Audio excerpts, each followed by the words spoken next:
Eu sou Mário Persona e essas são as respostas que eu dei aos que me perguntaram sobre a Bíblia. Existem vários indícios na carta aos Hebreus de que muitos ali provavelmente tinham escutado da fé cristã, tinham aceitado exteriormente, mas talvez nunca tivessem nascido de novo. Por isso que alguns alertas podem soar estranhos para quem é nascido de novo, para quem conhece já o Evangelho, creu no Evangelho.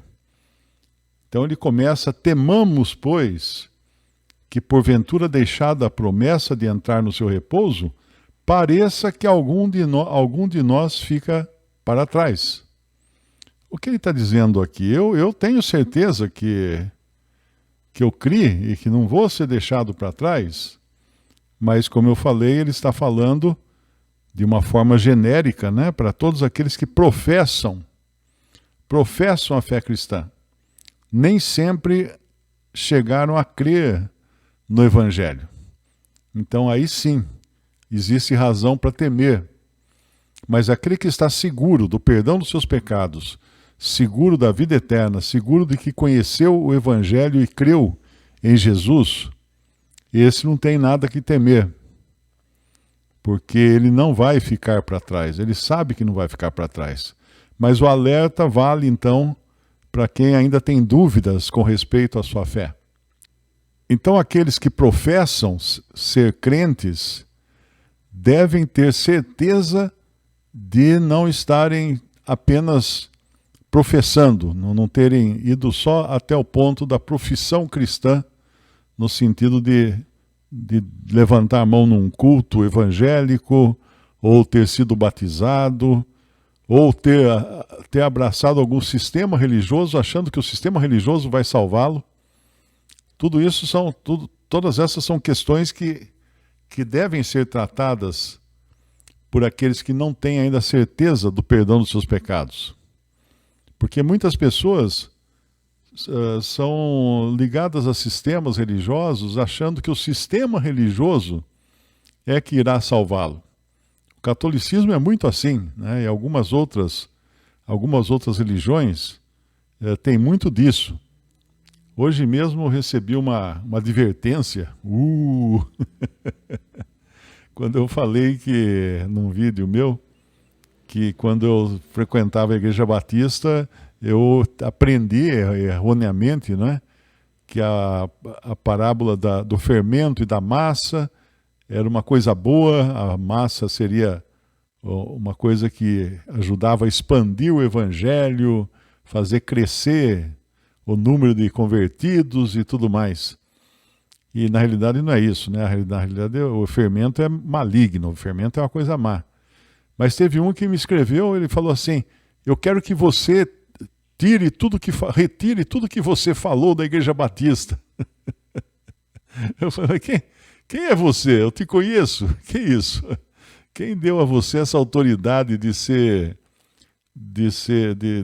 fazer essa ameaça, mas também ele estava se colocando na posição de um juiz que quer bloquear quem não falar de acordo com o que diz a Igreja Batista.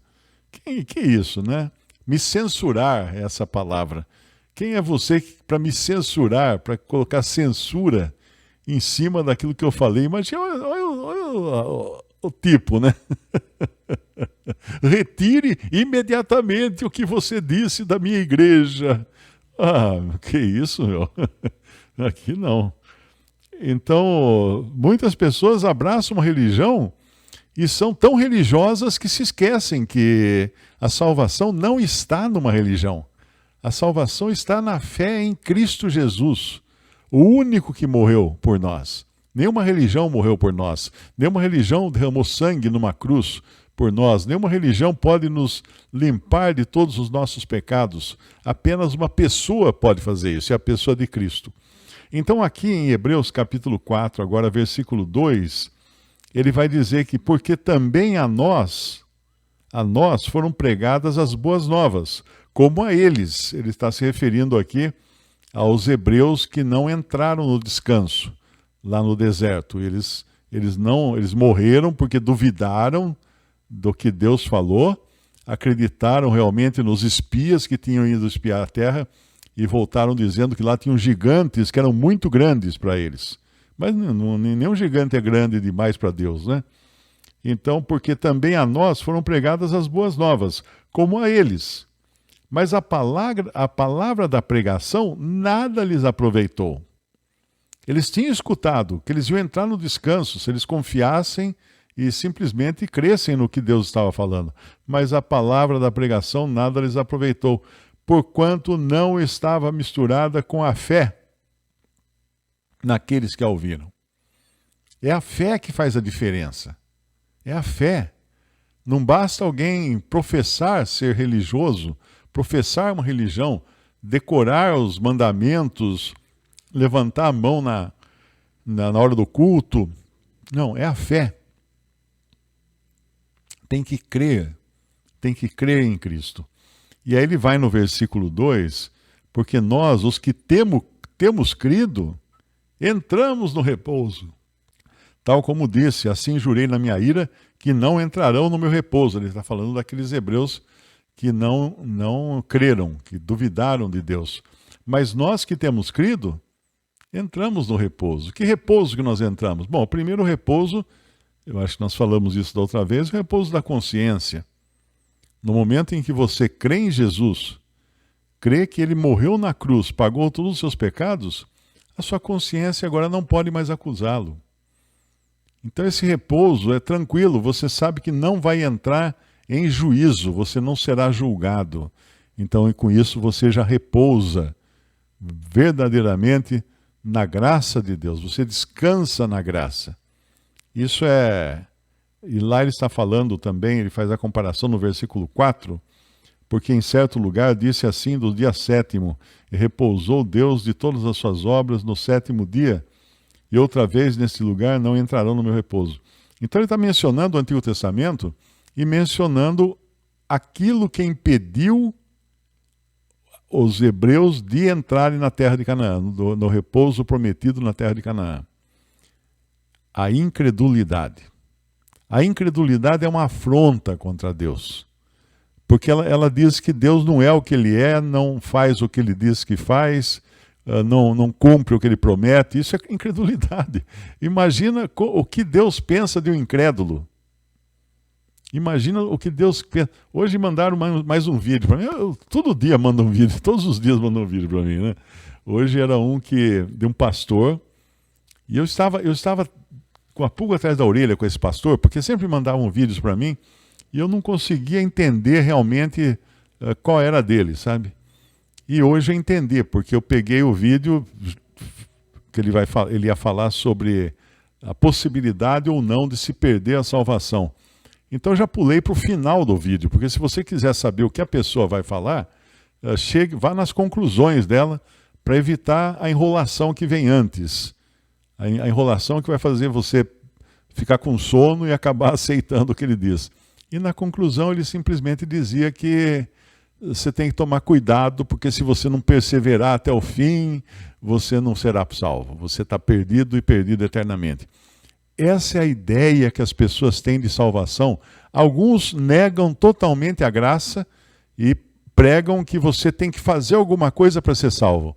Outros dizem que não, basta você crer para ser salvo. Mas, ou como dizem os gaúchos, mas se você não perseverar até o fim, você vai para o inferno. E outros ainda dizem que você crê em Cristo, você está salvo. Mas se você cair num pecado e não der tempo de se arrepender desse pecado, está perdido. Morreu na praia. Então tudo isso não é o evangelho da graça de Deus. O evangelho da graça de Deus é uma vez salvo, salvo para sempre. Eu não disse uma vez religioso, religioso para sempre. Eu não disse uma vez evangélico, evangélico para sempre. Não é isso.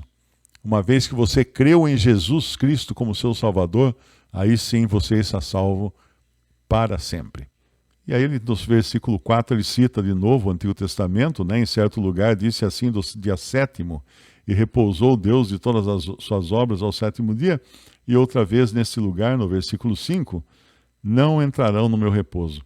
Visto, pois, que resta que alguns entrem nele, e que aqueles a quem primeiro foram pregadas as boas novas não entraram por causa da desobediência, determina outra vez um certo dia, hoje, dizendo por Davi, muito tempo depois, como está dito, hoje se ouvirdes a sua voz, não endureçais os vossos corações. Então Davi, eram alguns séculos depois de Moisés, né? Depois da lei, depois daquela jornada no deserto, e apesar de Davi já estar na terra prometida, o Senhor continua avisando, mesmo aos que estavam na terra prometida, que eles tinham que crer para entrar no repouso. Por quê? Porque eles ainda não tinham repousado na obra perfeita de Cristo, que não tinha acontecido ainda. No Antigo Testamento, uma pessoa para ser salva, ela tinha que crer que Deus iria providenciar um meio de salvação, ia providenciar um sacrifício que fosse bom o suficiente para salvar essa pessoa. Hoje, passado já a cruz de Cristo, nós somos salvos quando cremos que o sacrifício já foi feito. Então estamos numa posição muito mais privilegiada. Eles tinham que olhar para frente e crer que Deus iria prover, como quando Abraão foi oferecer seu filho e o Senhor o interrompe, e ele fala, aliás, antes de chegar nesse ponto, né, quando Isaac está subindo a montanha com Abraão, Isaac fala, pai, aqui tem a lenha, aqui tem o cutelo e o fogo, mas onde está o cordeiro para o holocausto? E Abraão, num ato de fé, ele fala, Deus proverá o cordeiro, meu filho. Deus proverá o cordeiro. Assim, todos os salvos do Antigo Testamento viveram nessa expectativa e nessa fé de que Deus iria proporcionar um cordeiro. Por isso que quando João Batista fala para o público judeu, que era o seu público ali no começo dos evangelhos, ele aponta para Jesus e fala, eis o Cordeiro de Deus que tira o pecado do mundo. Até o menino da escola dominical, não tinha escola dominical, né? Mas até uma criança entenderia a mensagem. Porque eles passaram a vida esperando que um dia Deus iria prover o Cordeiro do qual todos aqueles sacrifícios do Antigo Testamento eram figuras, eram símbolos. E assim aconteceu. Então hoje nós estamos do lado de cá do sacrifício feito e podemos descansar. E no versículo 8 ele fala uma frase enigmática também, porque se Josué lhes houvesse dado repouso, não falaria depois disso de outro dia. Portanto, resta ainda um repouso para o povo de Deus. O que quer dizer isso? Que mesmo tendo entrado na terra prometida naquela vez, ainda resta um repouso para o povo de Deus, porque Deus ainda vai estabelecer, o Senhor Jesus ainda vai estabelecer o seu reino no milênio e ainda vai colocar o seu povo naquela terra restaurada no milênio e ainda vai fazer tudo isso. Aí eles terão um verdadeiro repouso. Porque aquele que entrou no seu repouso, no versículo 10 fala isso agora, aquele que entrou no seu repouso, ele próprio repousou das suas obras como Deus das suas. Procuremos, pois, entrar naquele repouso para que ninguém caia no mesmo exemplo de desobediência. Portanto, a fé é a chave para abrir a porta do repouso. Nós já temos, pela fé, a consciência de que não entraremos em julgamento, em juízo.